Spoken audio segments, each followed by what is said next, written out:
පිරිමියයි මං දැක්කා ගොඩක් මේ ගෑනු වගේ වෙලා මට එක්තරා නාලිකාවක ප්‍රශ්නයක් වෙද්දි මම මේ කොහෙවත් ඉන්න ළමයෙක් වෙනුවෙන් කතා කරන කියලා මට ප්‍රශ්නයක් වෙද්දි එක නළු නිලියක්වත් මං වෙනුවෙන් කතා කරේ නැහැ.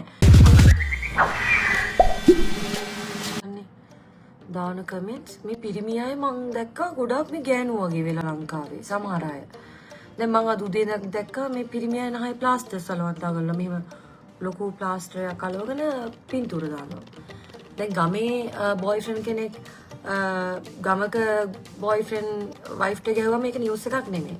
හැබැයි කාගේ හරි අපේ ඇක්ට්‍රස් කෙනෙක්ගේ ඒ ළමයාට තියෙන දුක හරි මොකක් හරි ඒක බෙදා ගන්න දැම්මා කිව්ව සෝෂල් මීඩියා දැම්ම එක මම දන්නේ මොන හේතුව මත දැම්මද කියලා මේ මිනිස්සු විශේෂයෙන් මම දැක්ක උදේ ඉඳන් පිළිවෙලම නැහැ ප්ලාස්ටරයක් අලවගෙන ඒ වගේ දානවා. ඒක කාගේවත් දුකක් විහිළුවට ගන්න එපා. මොකද මට නම් කවුරුත් මට එක්තරා නාලිකාවක ප්‍රශ්නයක් වෙද්දි මම මේ කොහෙවත් ඉන්න ළමයෙක් වෙනුවෙන් කතා කරන කියලා මට ප්‍රශ්නයක් වෙද්දි එක නළු නිලියක්වත් මං වෙනුවෙන් කතා කරේ නැහැ.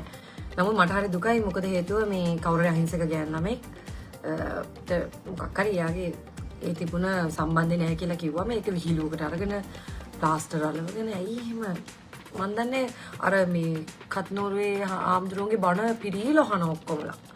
ඒකල කාට හරි කරදරයක් වුණාම මාර වින්දනයක් ලබනවා. මන් දන්නේ ඇයි එහෙම කියන්නේ. අපි දැක්කනේ දැන් ගම් වතුර ඇවිල්ලා ඔක්කොම කට්ටිය අපේ ලංකාවේ එකමුතු වෙලා ඒ දේවල් කරා. එතකොට කාට හරි කරදරයක් වුණාම hina වෙන්නේ. එහෙම වෙන්න බෑයිද? මොකද ඔයාලා අද hina වෙනවා නම් මේ ඊට පස්සේ අපිටත් ඒ දේ වෙනවා ළඟදීම. ඒ නිසා hina වෙන්න එපා. මතකද මට කාලයක් එක්තරා තැනකින් සෑහෙන්න අපහාස කරා. නමුත් අද ඒගොල්ලෝ සෑහෙන දුකෙන් ඒකයි සල්ලි තිබ්බට වැඩක් නැහැ සතුට කියන දේ නැත්තම්. මට සාමාන්‍යයෙන් අර පොඩි ලෙඩක් තියෙනවා මොන හරි දැක්කම ඒක කතා කරන එක ගැන. ඉතින් සහ කවුරු හරි දැන් මම තව එකක් දැක්කා මේ තමන්ගේ ඇඟ එළිය දාගෙන කියන්නේ එයාගේ ඇඟනේ ඒක එළිය දාපු දෙන්. ඕගොල්ලෝ බලන්න නැතුව හිටියම හරිනේ. ඉතින් ඒ වගේ අර තියෙන එක එක මෙහෙමනේ විවිධ මානසික මට්ටම් තියෙන අය ඉන්නවා. එක එක ඉගෙන ගත්තෝ අය කියන්නේ එක එක මට්ටම් තියෙනවා. ඉතින් ඒගොල්ලෝ එහෙම තමයි ඉන්නේ. ඒතර අපේ රටේ ඉන්න අය ගිහිල්ලා ඒක ඇතුලේ කමෙන්ට්ස් දාලා ඒගොල්ලෝ මේවා කරලා ඉතින් ඒකයි. කාටවත් වෛර කරන්න එපා. අකමැති නම් බ්ලොක් කරන්න. ඔගොල්ලෝ මට අකමැති අයත් එක්ක දැන් මට කැමති අයත් ඉන්නවා. අකමැති අයත් ඉන්නවා. දකින්න කැමති නැති අය එහෙම ඉන්නවා. කිසිම වරදක් නොකර සමහර අය අපි දකින්න කැමති නැහැ. ඉතින් ඒ වගේ අය ඉන්නවනම් ඇත්තටම බ්ලොක් කරලා දාන්න. මේ මිනිස්සුන්ට බැන පව් පුරව ගන්න එපා. කාගේ හරි හිතක් රිදෙනකොට ඔයගොල්ලෝ මාර පව් ඒක ඇත්තටම. ඉතින් පව් කරගන්න එපා අපරාධනේ. මේ අපි දන්නේ මේ අන්තිම මනුසාත්මෙද කියලා නිසා පව් කරගන්න එක අඩු කරන්න. හරියන කට්ටියන් පරිස්සමින් ඉන්න ගොඩක් ස්තුතියි. ඔයගොල්ලෝ දෙන ආදරේ මට වචන වලින් නිම කරන්න බෑ. මොකද මම මෑත කාලිනව තාම මම වැඩක් කරෙත් නෑ. ඩ්‍රාමා එකක්වත් කරන්න නැතුව මේ දෙන ආදරේ දෙන්නේ මම දන්නවා කලින් ටෙලිඩ්‍රාමා බලපු අය කියලා ගොඩාක් අය කෝල් කරලා අනේ අපි ඔයාට හරි ආදරේ කියලා තමයි ගන්නෙ කෝල් එක. ඒගොල්ලෝ කියන එක තමයි ඔයා කෙලින් කතා කරනවා ඔයාගේ නිෂ්පාදන එකයි අපි ගන්න කියලා. ඉතින් ඒ වගේම ඒගොල්ලෝගේ ප්‍රතිචාර දෙන මේ ෆෝන් එක පිරෙන්න.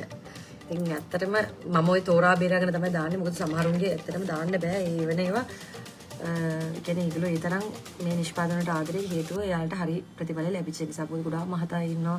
එයාලට කෙට්ටු වෙන්න එක එක ටොපි වලට එක එක දේවල් වලට රැවටිච්ච අය. ඉතින් ඒගොල්ලෝ හොඳ ප්‍රතිචාර දක්වනවා. ඒවා අපි ඉදිරියට බෙදාගමු. මම ගොඩක් ස්තුතියි. ලයිව් එකට එකතු වුණාට කට්ටියන් පරිස්සමින් ඉන්න. කලින් කිව්ව දේ ආයෙක පාරක් මතක් කරන්න. කාගේවත් හිතක් රිදුව කාටවත් හොඳක් කියන්න බැයි නම් තමන්ගේ හිතට තව හොඳක් කියන්න බැයි නම් කෙනෙක් හිතින් හොඳක් කියන්න බැයි නම් මුකුත් නොකිය ඉන්න.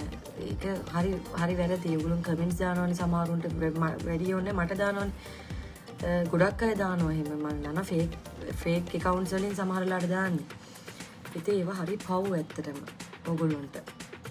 ඇත්තටම සමහර පුද්ගලයෙක් ඒක මේ වරද නොකරනවා නම් ඔයගොල්ලන්ට හරි පව් පුරව ගන්න එපා. මොකද කවදාද තමන්ට හම්බෙන ළමෙක් හරි මේ මන්ද බුද්ධික වෙලා හරි ඉපදෙනවා. මොකද හේතුව අනිත් මිනිස්සුන්ට මඩ ගන්නකොට. ඒක කරන්න එපා. අපි අත්දැකීමෙන් දන්නවා. එහෙම කරන අයගේ ළමයිට මොකද වෙලා තියෙන්නේ? එහෙම අපහාස කරන අයගේ. ඉතින් ඊට පස්සේ සල්ලි තිබ්බට වැඩක් නැහැ නේ. ඒව හදන්නත් නැහැ.